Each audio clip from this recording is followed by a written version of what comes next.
table ronde, cette conférence va être modérée par mon ami, le professeur Achouri.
Des Photoshop.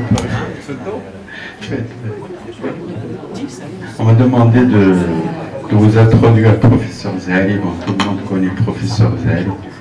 Cet homme, c'est une encyclopédie ambulante. C'est un Ibn Battuta, mais qui ne découvre pas les paysages et les cultures, il découvre la neurochirurgie. Il suffit de lui souffler une réunion scientifique au bout du monde et il va y aller. Donc, c'est quelqu'un qui a, vous voyez, qu'il a eu avec Seydou Rachad, il a étudié avec Seydou Rachad, ils ont eu leur diplôme dans les années 80. Et l'épigénétique les a changés, transformés. Oui, c'est la génétique, ils sont bio, c'est pour ça qu'ils sont bien. Et puis, vous voyez, on est en une ancienne connaissance, hein, déjà dans les années 80, etc. Ça, c'est en Égypte. Chaque fois qu'il y a un congrès, bon, il y avait des trucs. Et puis, Zahali, bon, c'est quelqu'un de très actif, de très curieux, de très innovant. Déjà dans la fondation, si vous avez entendu parler dans les années 80, la fondation Hassan II pour la lutte contre les maladies du système nerveux, etc. Il était l'un des membres fondateurs de cette fondation. C'est elle qui a introduit la première IRM au Maroc et la première gamma knife, ce qu'on appelle radiochirurgie, au Maroc. Donc c'était déjà une évolution importante. C'est grâce à cette fondation aussi, à son activité, et comme il est très actif, c'est ce qui a permis d'aller contacter pratiquement tous les neurochirurgiens du monde pour se faire connaître, pour faire connaître la neurochirurgie marocaine. Et donc c'est un membre, c'est une plaque tournante, si vous voulez, de la neurochirurgie marocaine.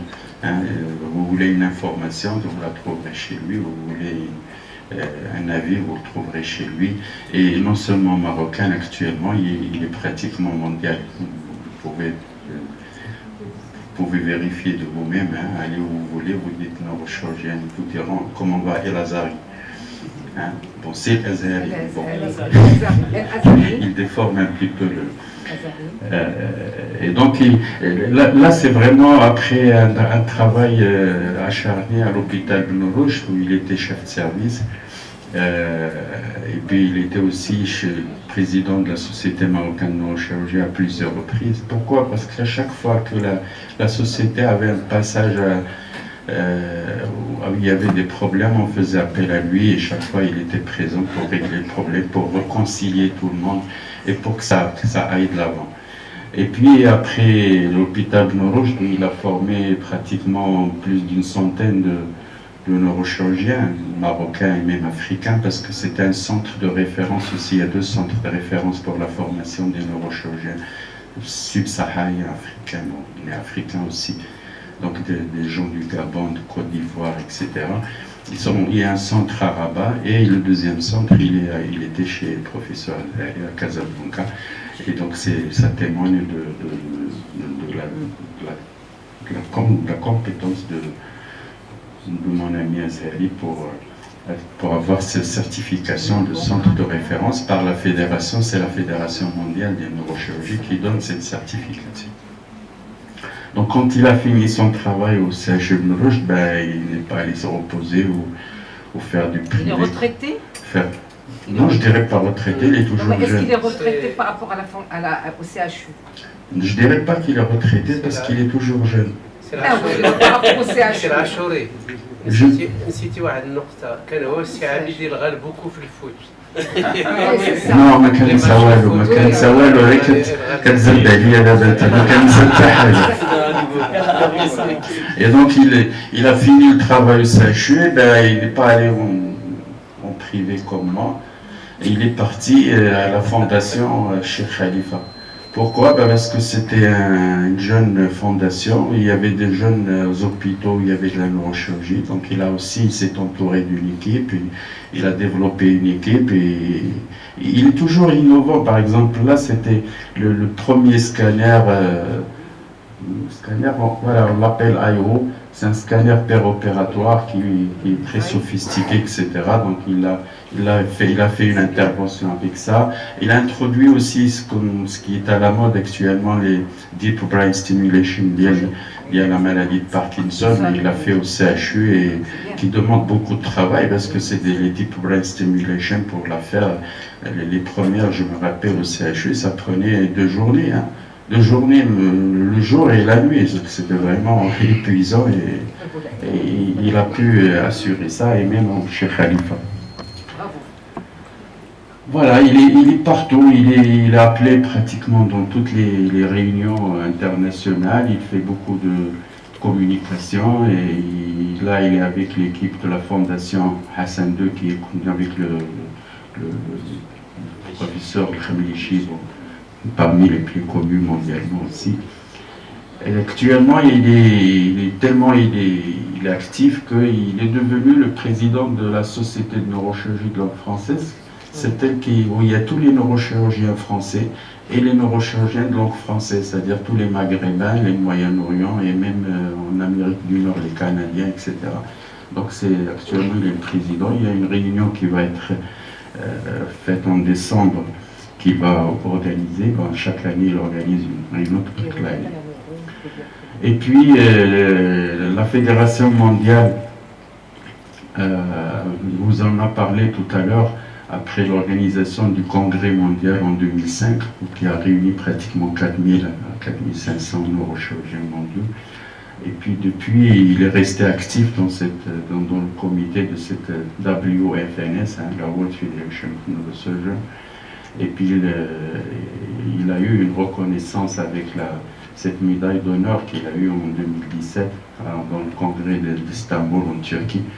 Et il a été aussi introduit dans l'académie, ce qu'ils appellent, parce que la Fédération mondiale a une académie mondiale, comme l'Académie des sciences, l'Académie des lettres, etc.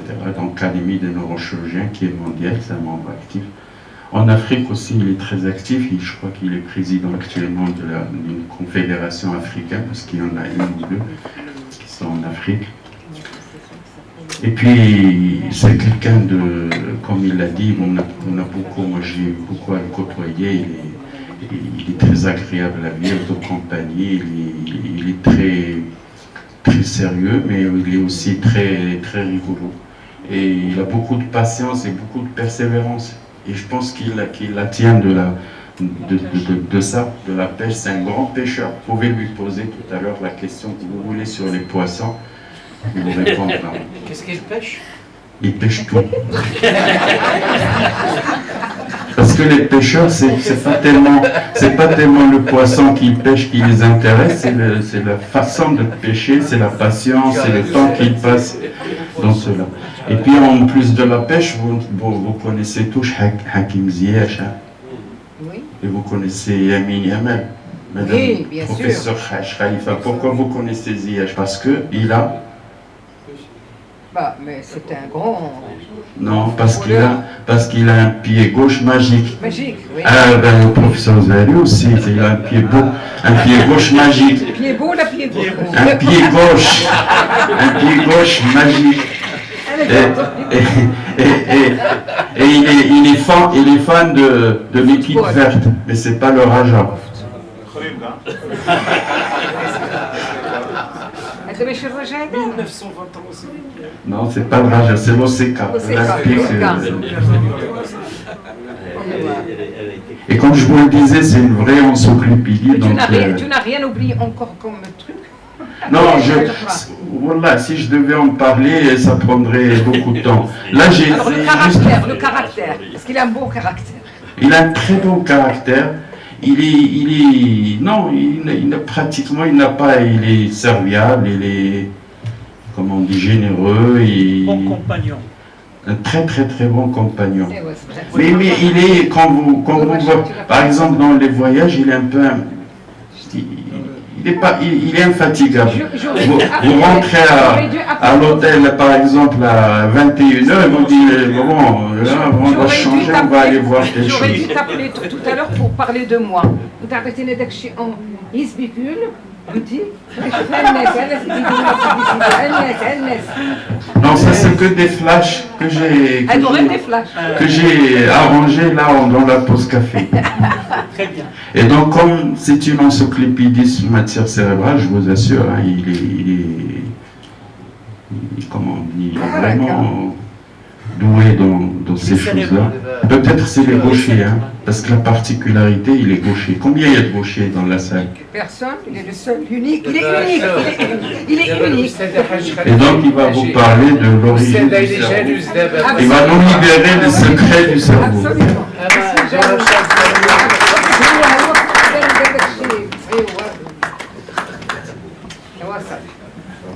Merci beaucoup. Merci les amis. Merci pour l'invitation.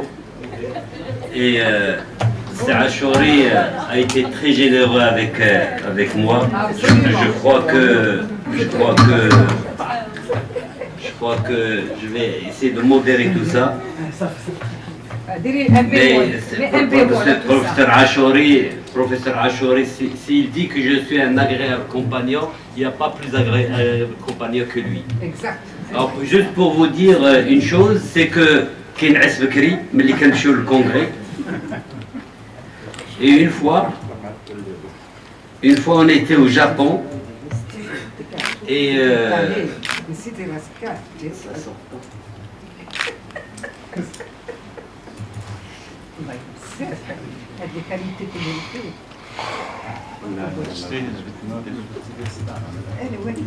Tu vas tout à fait la présenter en 2 secondes, 2 secondes et demie. Une seconde et demie. C'est ça.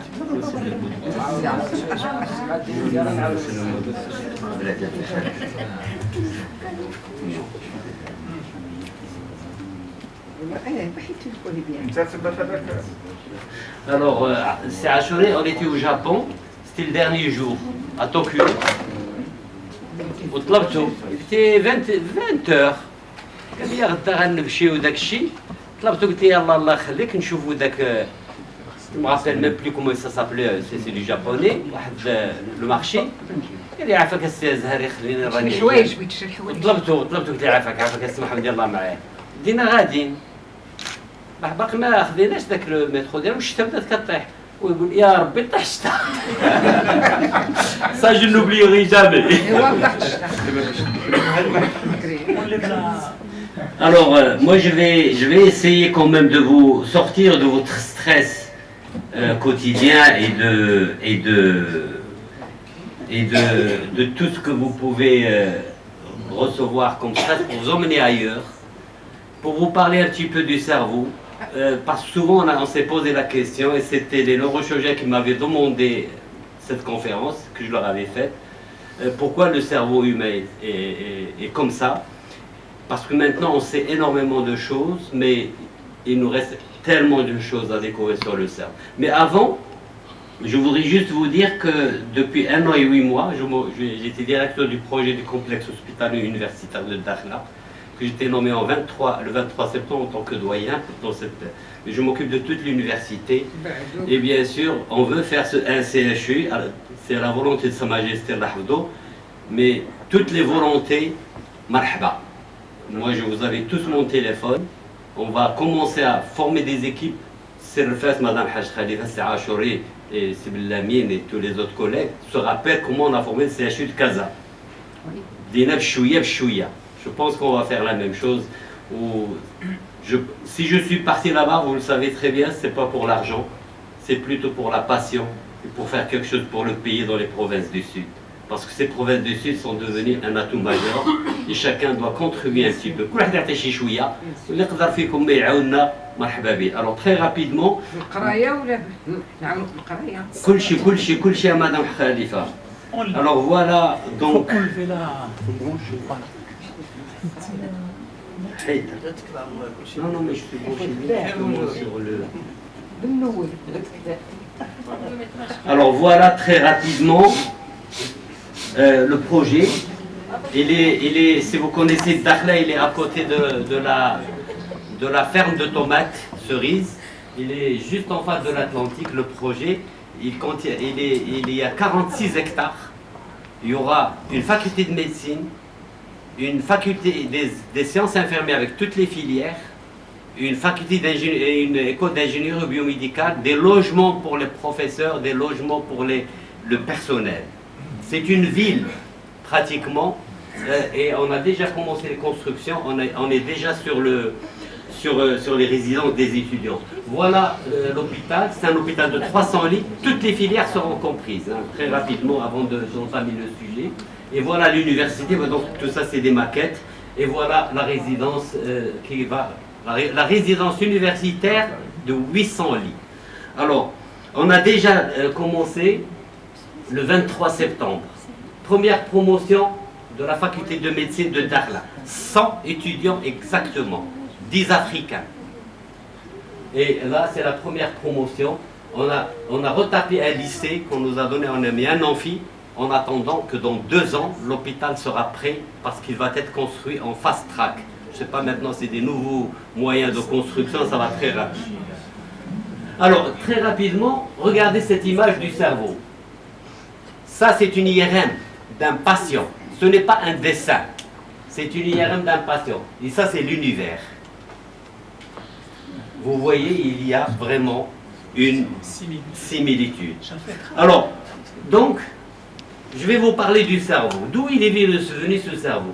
Eh bien, le cerveau, il est né d'une étoile qui est venue des atomes du Big Bang. Ça veut dire quoi? Ça veut dire que nous avons des atomes du Big Bang tous. Nous avons tous des atomes du Big Bang. Et le début de l'univers est estimé à 13 milliards 800 millions d'années. Et donc, il y avait le Big Bang, que vous connaissez. Et j'ai essayé un petit peu de m'intéresser aussi sur le Coran. Et la relation qu'a la religion qui peut avoir avec un certain nombre. Je ne dis pas que j'explique quelque chose avec la religion. Mais j'essaie de voir un petit peu dans le Coran qu'est-ce qu'il y a. Alors, quelqu'un a demandé à Rasul sallallahu alayhi wa sallam où était Dieu avant le Big Bang. Qu'est-ce qu'il y avait avant le Big Bang? Il n'y avait rien. Ben, voilà. Hawa wa ma fawqahu hawa wa ma tahtahu hawa. Ça veut dire qu'il n'y avait rien. Ensuite, il y a eu le Big Bang. Le Big Bang, il est décrit dans le Coran comme vous pouvez l'imaginer.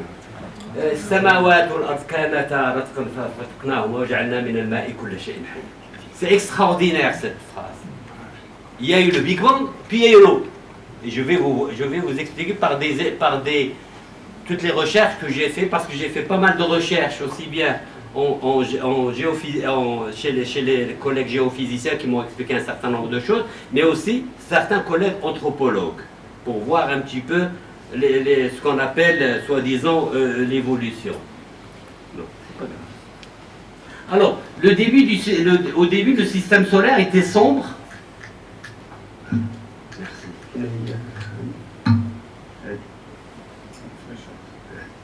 Alors, au début, le système solaire était sombre et froid. Et il y a 4 milliards et demi d'années, l'explosion, puis la galaxie s'est aplatie après l'explosion du Big Bang. Il y a eu la gravitation qui a ramassé toute la poussière qui a commencé à tourner et notre galaxie s'est aplatie sur elle-même. Et il y a une boule de feu qui sort de tout ce cataclysme et c'est le Soleil. le Soleil, il y avait 30 millions d'années d'évolution jusqu'à nous pour se stabiliser dans le système solaire. Et puis, plusieurs roches sont rentrées en collision et la Terre va continuer à évoluer puisqu'elle a formé la Terre 20 millions d'années. Donc, le Soleil 30 millions d'années, la Terre 20 millions d'années.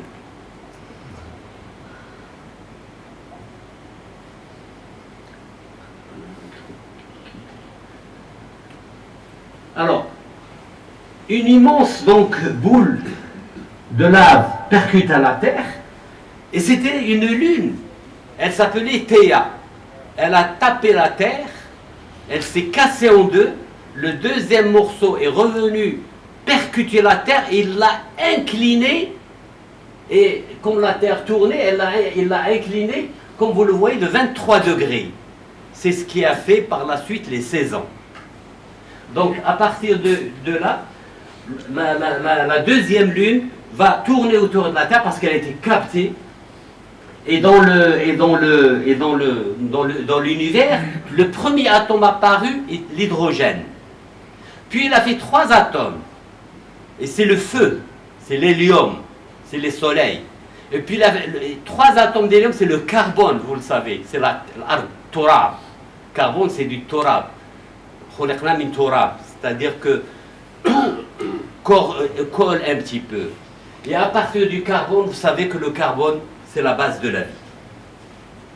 Alors, ensuite, la Terre a pris de la vie, elle s'est stabilisée un petit peu quand elle a attrapé la Lune. Mais avant, Jupiter avait projeté avait projeté des millions de glace, de tonnes de glace sur la Terre, et sont rentrés directement dans le noyau de la Terre, qui était ferromagnétique. Et puis, cette boule de fer va sortir cette eau, et elle va faire des nuages, et ça va pleuvoir pendant des millions d'années, pour remplir les rivières et la mer. Le déluge. Quelles sont les 3 religions du bouquin? Enfin, on peut l'expliquer un petit peu de cette manière. Bon, une seule chose que je voudrais quand même vous transmettre, c'est que nous réfléchissons à l'échelle humaine. On ne peut pas réfléchir à l'échelle de Dieu. Donc, وَسِيرُوا فِي الْأَرْضِ تَنْظُرُوا كَيْفَ نَشَأَ الْخَلْقِ. Allah subhanahu wa ta'ala كيقول لنا يلا اجتهدوا شوفوا هالعلم. Essayez de comprendre. Donc, il y a eu, donc, ça a plu pendant des millions d'années, et bien sûr, quelques collègues m'ont dit, et le sel de la mer d'où il est venu des océans, il est venu de l'érosion des rochers, mais surtout des gaz des volcans. C'est ça qui a donné les sels minéraux au niveau de la mer. Et quand je me suis intéressé un petit peu au Coran, وأنزلنا من السماء ماء بقدر, d'une certaine quantité. فأسكناه في الأرض. Donc on l'a mis sur terre. L'eau n'existait pas sur terre. وإنا على ذهاب به لقادرون. Et quand j'ai posé la question à certains amis des astrophysiciens, ils m'ont dit Mars, il y avait de l'eau. Et il n'y a plus d'eau. وإنا على ذهابه لقادرون. C'est-à-dire même au niveau de la Terre, l'eau va partir un jour. Alors, ce qui fait que pour arriver à ce cerveau, comment il est fait, il faut qu'on voit un peu comment la vie est faite et comment il a évolué. Donc nous avons 90 éléments qui sont recyclés et qui vont faire le miracle de la vie. Finalement, ce système solaire va être stabilisé autour du Soleil. La Terre va être régulée, inclinée de 23 degrés par la Lune et ralentit sa rotation parce qu'elle tournait très vite. Il y avait les océans, mais elle tournait très vite. Et quand elle a ralenti, les rayons solaires ont pénétré l'océan. Et on dit que la vie a commencé au niveau des océans. Il fallait de la lumière pour cette vie. Donc après des milliards d'années, des éléments ont apparu. Et ces éléments, vous les connaissez tous. C'est les protéines et les acides nucléiques. C'est à partir de là qu'en général, on pense que la vie a commencé petit à petit. Et on pense selon les hypothèses, et c'est toujours des hypothèses, mais c'est tout ce qu'on a, mais on n'a aucune... Et c'est fait aussi démontrer avec des modèles informatiques. Les hypothèses, c'est que la vie est apparue il y a 3,5 milliards d'années. Et puis ça a été la formation à partir de la matière. Vous savez très bien que à partir des protéines, s'est formé donc les monocellulaires. Alors les premiers, là je vais vous emmener encore dans cette aventure de la vie, comme on dit. Les premiers c'est des monocellulaires. C'est des monocellulaires. Donc, une fois la lumière apparue, il y a de l'eau, il y a tous les ingrédients, ce qu'on appelle la soupe de la vie est apparue. Et c'est des monocellulaires qui ont évolué. Alors, imaginez un peu ça. Ils ont évolué pendant 2 à 3 milliards d'années. Et nous, la Terre, enfin l'Homo sapiens, je peux vous parler de l'Homo sapiens parce que j'ai lu énormément, il a 60 000 ans. En fait, la vie de la Terre et de notre système solaire est une virgule dans l'univers, si on regarde toutes ces théories. Alors, pour devenir pluricellulaires, elles se sont divisées, mais elles doivent communiquer. Il faut un système de communication. Enfin, il faut un système nerveux. Et c'est ça qui va nous emmener un peu plus loin. Alors, les prokaryotes, on les connaît. Maintenant, on les connaît. Il y a l'ADN qui flotte librement dans le cytoplasme. Elle a un métabolisme transfert, elles sont anaérobées. Vous voyez ici un schéma. C'est une cellule prokaryote. Alors, il y a d'autres cellules, par exemple les eucaryotes. Qu'est-ce qu'ils ont? Ils ont des mitochondries qui sont capables de manger, de rejeter des déchets. Et tous ces êtres ont pris pratiquement 2 milliards et demi d'années pour vivre, pour se développer. Alors, parmi les êtres monocellulaires, comme les protozoaires, ça c'est un schéma de protozoaires, ils ont développé des cils pour toucher, pour se sauver aussi, parce qu'ils commencent à se manger les uns et les autres. Et vous allez voir que certains avaient un flagelle devant pour toucher. Mais quand la Terre a ralenti et que la lumière est partie, elle a stimulé ses sens. Et ces éléments sensitifs sont devenus des éléments sensoriels. Et ce qui a fait apparaître plus tard la vision. Et ces éléments vont avoir l'ébauche, ils sont dans l'eau, d'une audition. Mais ils n'ont pas encore d'audition. Ils ont des cils vibratoires. Parce que dans l'eau, on n'a besoin que des vibrations pour savoir où on est. Et c'est pour cela que, par exemple, les crocodiles, maintenant, ont une audition vibratoire. Nous avons aussi une audition vibratoire, en partie. D'ailleurs, maintenant, on met des trucs sur l'os pour entendre. Et ça, on peut revenir au début de la vision, au début de l'audition et tout ce que vous voulez. Alors, ces êtres pluricellulaires ont fait 600 millions d'années. On fait 600 millions d'années pour se développer, et tout a duré pendant 40 millions d'années pour donner tous ces êtres vivants. Alors, on a les métazoaires, on a les eumétazoaires, on a les bilatéraux, on a les deutérosmiens, j'arrive jamais à bien la prononcer. Donc, il a fallu 40 millions d'années pour que les branches principales du règne animal soient présentes, surtout dans les espèces marines. Alors ensuite, les cellules se sont spécialisées pour la digestion, parce que les êtres sont devenus vivants, il faut qu'ils mangent et se reproduisent, c'est tout. Et il faut qu'ils... Voilà, digestion et des couches protectrices. Et nous allons arriver aux couches protectrices, qui est le système nerveux, justement. Alors, les couches protectrices, puis, à partir de certains éléments sensitifs, ou même des chémorécepteurs, on a eu des éléments nerveux. pour communiquer les uns. Alors, on va y aller doucement. Ce n'est pas de l'évolution, encore une fois, pour tous les collègues qui sont contre l'évolution. Moi aussi, je suis contre l'évolution. L'évolution darwinienne n'existe pas parce que la branche vers les reptiles n'existe pas. Donc, il y a une évolution. Moi, je fais une étude comparative.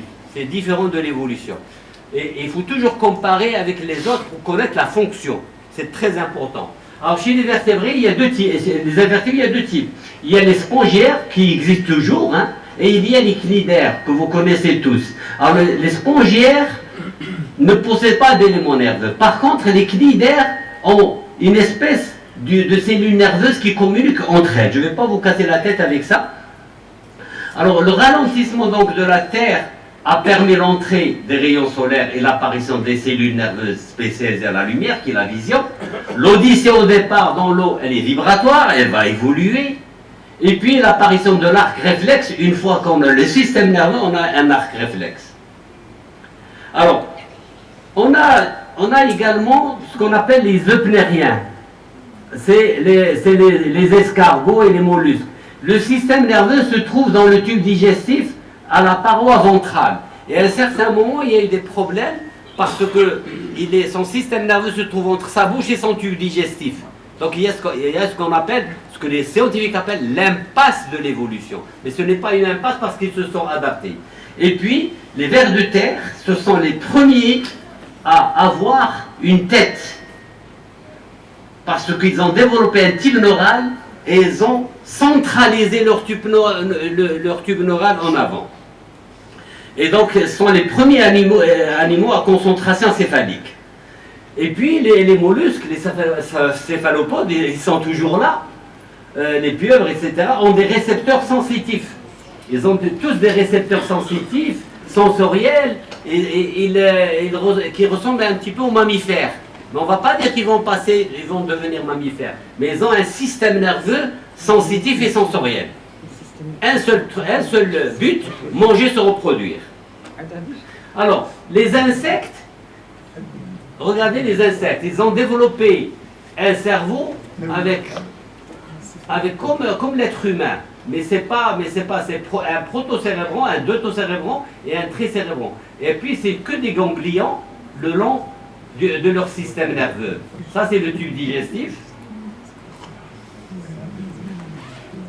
Ça, c'est le tube digestif. Et ça, c'est le système encore nerveux avec des ganglions dorsaux qui vont former plus tard le tube neural. Alors, pour les vertébrés, les premiers animaux, c'est cet animal-là, on a trouvé ces fossiles, qui s'appelle l'Amphioxus, qui a développé la première notocorde. Il a fait son système nerveux, il l'a protégé. Et donc, il a la première notocorde, si vous voulez, le premier tube neural, c'est cet animal.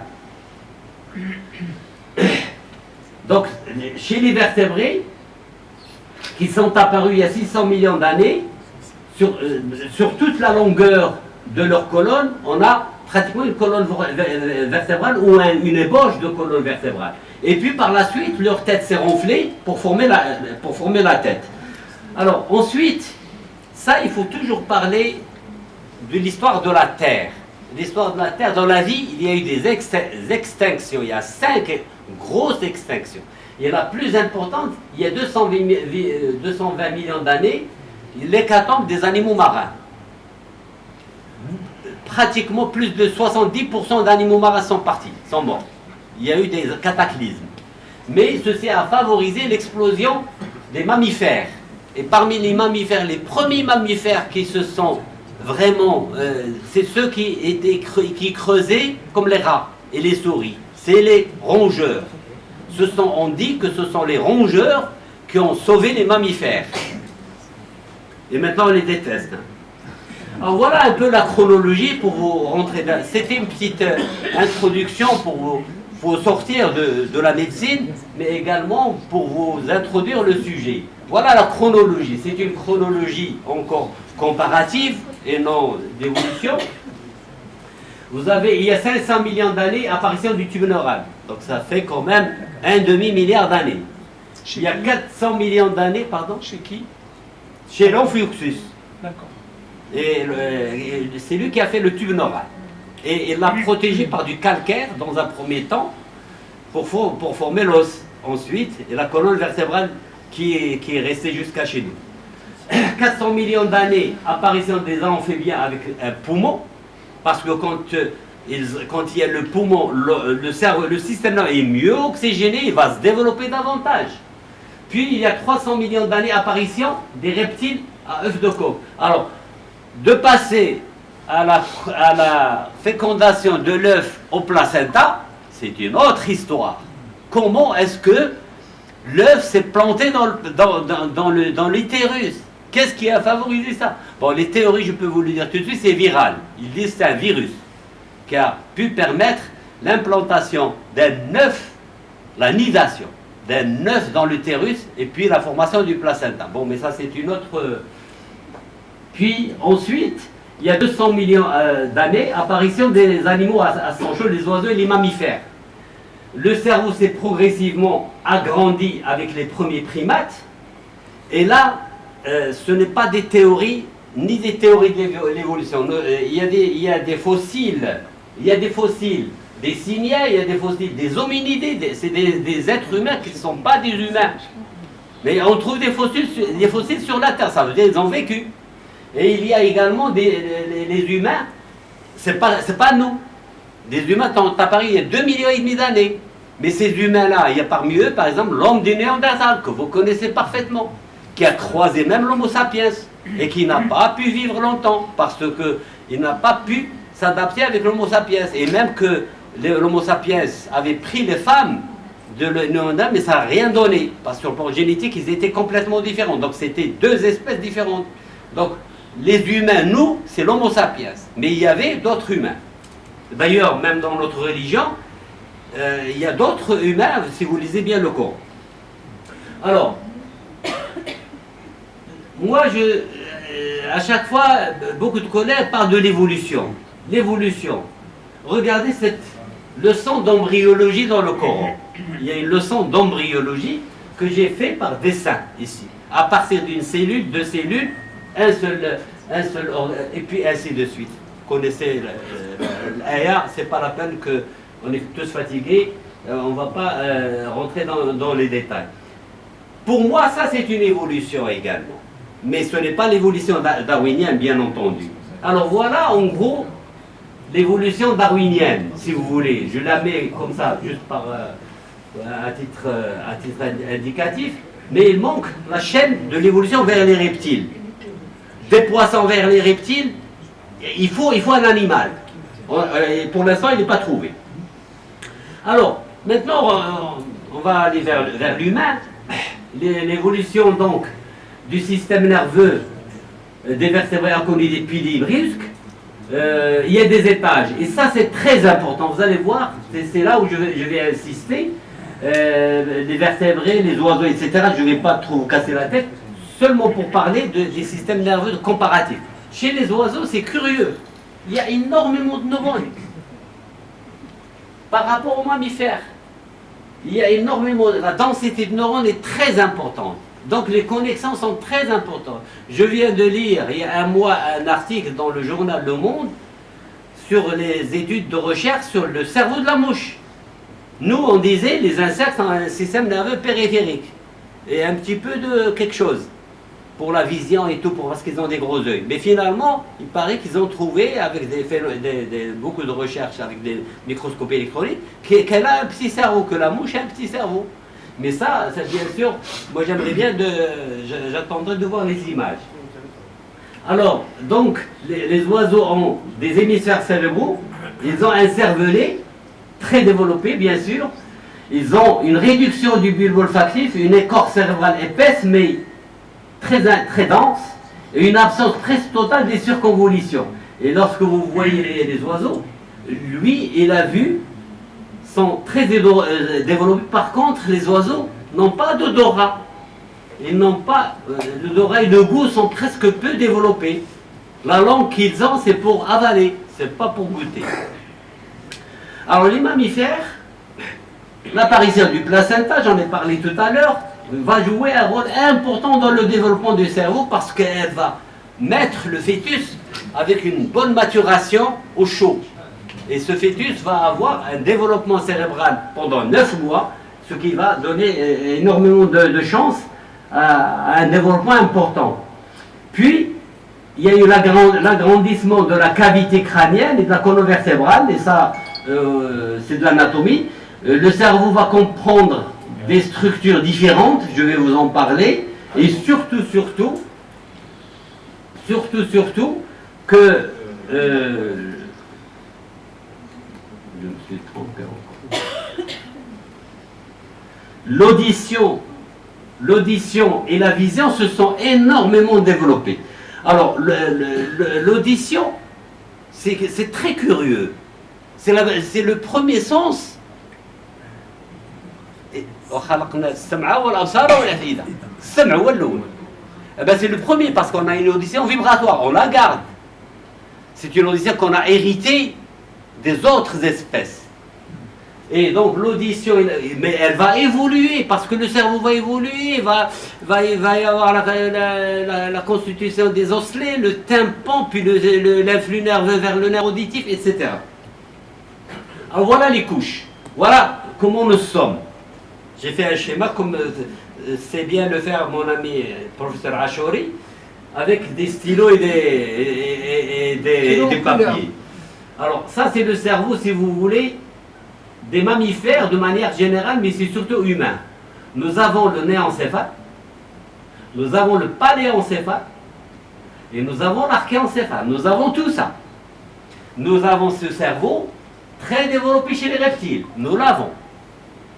Le paléo était également développé chez les reptiles, mais l'archéo c'est plus chez les poissons et les oiseaux. Mais nous avons un énorme néo, un néocérébrum. Ce néocérébrum, si vous voulez, quand on s'est mis debout, les mains sont libérées. Les mains font tout. Toute la technologie, c'est les mains. C'est pas que le cerveau, c'est les mains. Il faut faire des choses avec les mains. C'est les mains. Mais quand on s'est redressé, le lobe frontal est devenu énorme et le cervelet est énorme. Le cervelet par rapport au poids humain est le plus grand de toutes les espèces pour la station debout. Mais d'un autre côté, nous allons faire des problèmes de dos. On va payer le prix de la bipédie à un moment donné. Parce qu'on a un dos très sophistiqué avec des amortisseurs de partout, c'est les disques. Alors, donc très rapidement, voilà le cerveau des primates.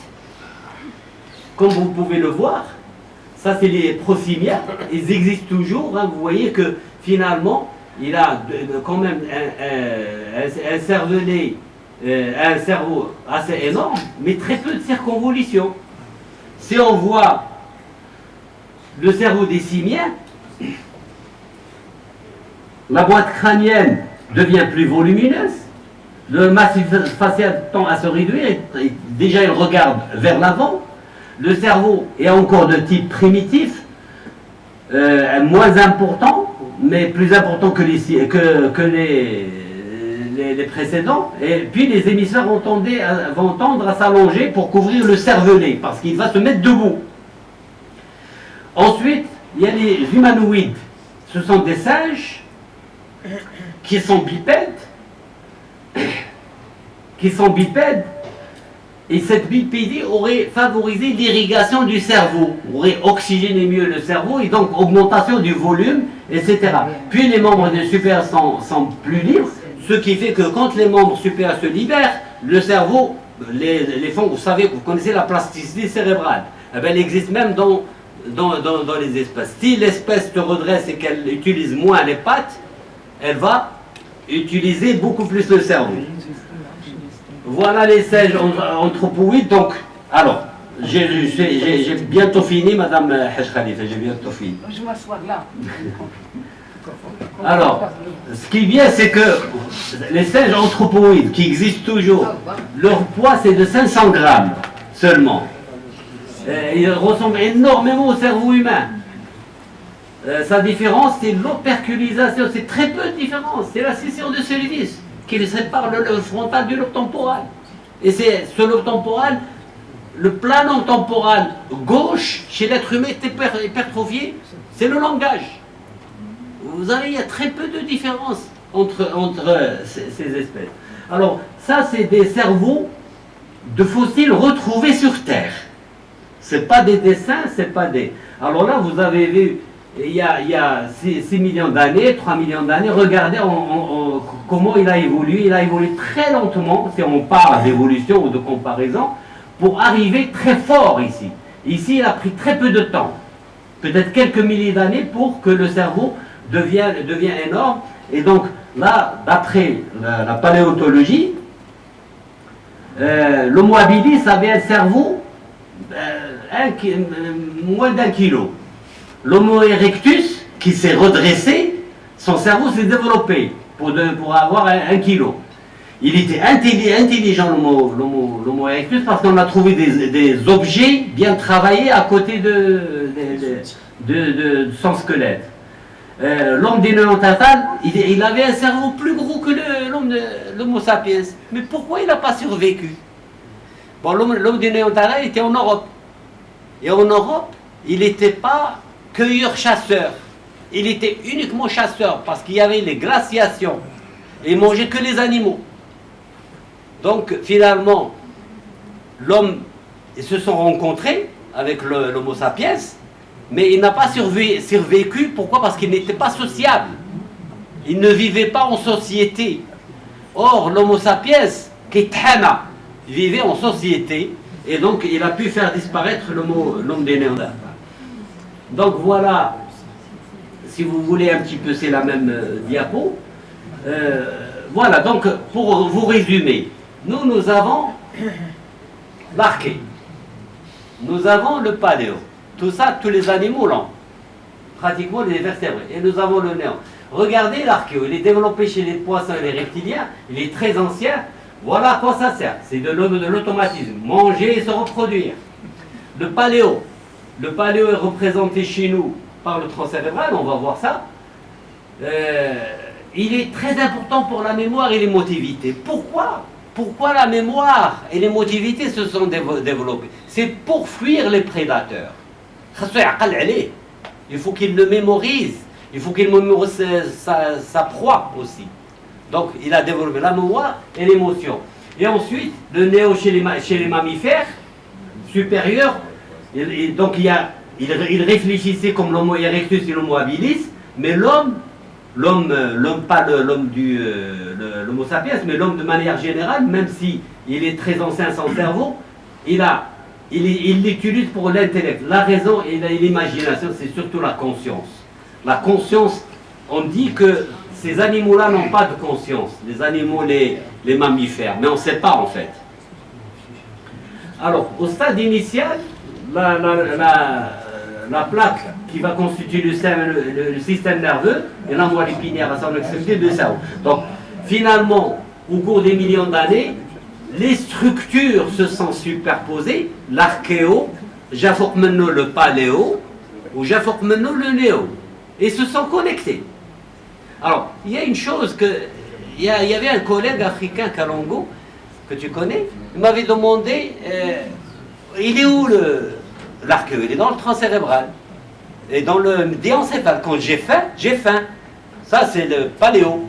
Et aussi le reptilien. Mais je suis en réunion. Le cortex, le néo, non, ça se fait pas, tu peux pas te lever. Il y a des gens.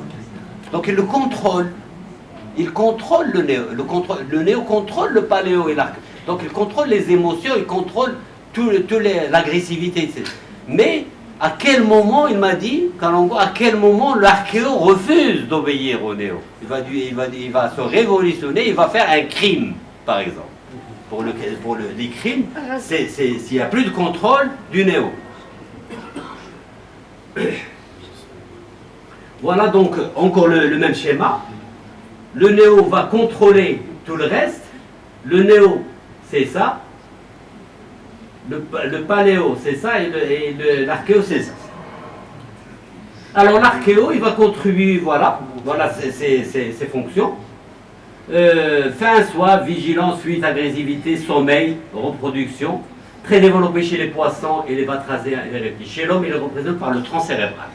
Nous avons le cerveau reptilien dans notre tronc cérébral. Il ne faut pas croire que nous n'avons pas de cerveau reptilien, nous l'avons également. Alors, le paléo est très important pour la mémoire. Pourquoi? Parce que vous vous rappelez la prédation et la proie. Il est indispensable aux événements de la survie. Il est représenté chez l'homme par le système limbique. Le néencéphale, c'est les fonctions supérieures. C'est la constitution, l'intégration, les processus mentaux, le mental, la pensée, le raisonnement et surtout le langage. Il est développé chez les mammifères supérieurs, les primates, et surtout développé chez l'homme. Alors, très rapidement, deux mots. L'homéothermie va énormément être intéressante également parce qu'elle va permettre de mieux faire les réactions chimiques. Et la vie nocturne, quand la terre ou le jour et la nuit, chez les mammifères, elle a développé l'audition, parce que les animaux vont dormir, mais vous savez que le seul sens qui ne dort pas, c'est l'audition, même chez l'être humain. L'audition, la vision, il a l'audition. Vous dormez profondément, vous entendez un bruit. Et l'olfaction aussi. L'olfaction, parce que l'olfaction est moins développée chez l'homme parce qu'il y a une régression du rhénencéphale. Quand le cortex est développé, le rhénencéphale a régressé. Et la vie diurne a développé. Donc, en moins de 3 millions d'années, si vous voulez, il a atteint 1,5 kg de cerveau humain avec l'augmentation des hémisphères et de l'écorce. Presque en conclusion, le déplacement des yeux vers l'avant, très important. La vue stéréo, en relief. Mais cette vue, elle a été en développement direct avec la formation de l'odontoïde qui fait tourner la tête et des muscles qui font bouger le cou. Tout, il y a même un centre qu'on appelle le centre de l'oculocéphalogyrie qui est en frontal et qui est nerveux. Je disais tout à l'heure à mes amis que de toute façon nous avons l'horloge cosmique qui dans nos gènes et dans nos cellules. Le temps est là. Après le Big Bang, il y a eu le temps. Et le temps ne s'arrête pas. Il continuera à tourner. Et c'est ce qu'on a dit toujours, c'est que si ça a pris des milliards d'années à une cellule pour qu'on soit là, le temps va continuer à tourner et il y aura jamais, il s'arrêtera jamais, et chaque chose a sa fin. J'ai terminé. Alors voilà, si vous voulez, le cerveau est né d'une explosion. Est-ce que l'être humain va finir par tout exploser et faire l'apocalypse, pour faire disparaître la Terre? Je vous remercie.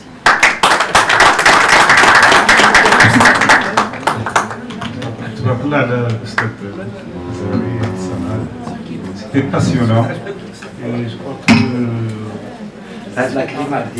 on va arrêter la séance, je sais pas.